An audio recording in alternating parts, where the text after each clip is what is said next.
There have been several questions concerning the iconography of White Tara, and this also relates generally to the iconography of other deities, just in terms of general structure when looking at iconography. So for White Tara, we have a number of different forms. We have a one face two-armed, we have one face four-armed, we have different numbers of limbs. We also have different functions for the White Tara. But the most famous White Tara that we find in art, the most common, is the White Tara that relates to long life, Chintamani Chakra. And this comes down through the lineages of Bari Lotsawa, Joa Tisha, Marpa Lotsawa, and several others. So this is famous. It's also has some specific physical characteristics that make it stand out a little bit more as well and make it more recognizable. But first of all, there's three main topics that need to be looked at with regard to iconography, and that is the visual appearance, and that's called the iconographic details. And these are based on the textual description from the source texts, and this is basically what's called iconography. Second is we have non-iconographic details, and these are called really stylistic interpretation, and they come out of the study of art history.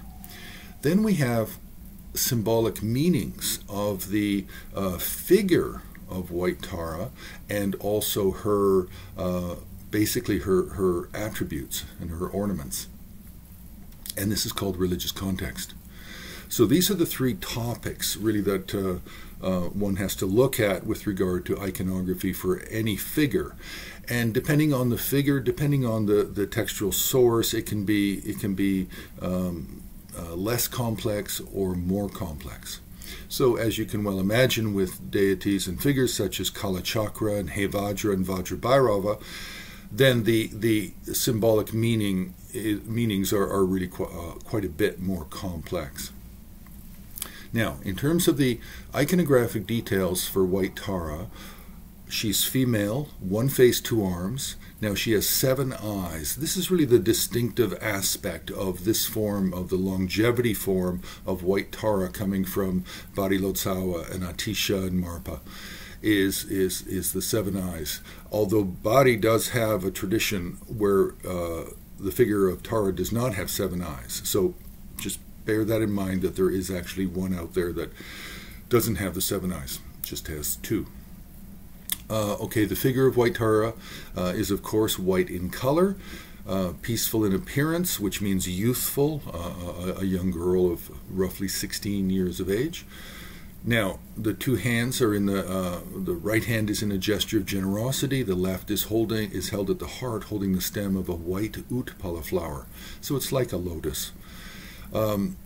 She wears peaceful ornaments, seated in Vajrasana posture on a moon disc and lotus seat, and she has a moon disc supporting her back behind. So basically there's a white halo behind her, which is a moon disc. Now these are the iconographic details, and where they come from is they come from the source text, from the Sanskrit and the early Tibetan translations. Now, the non-iconographic details.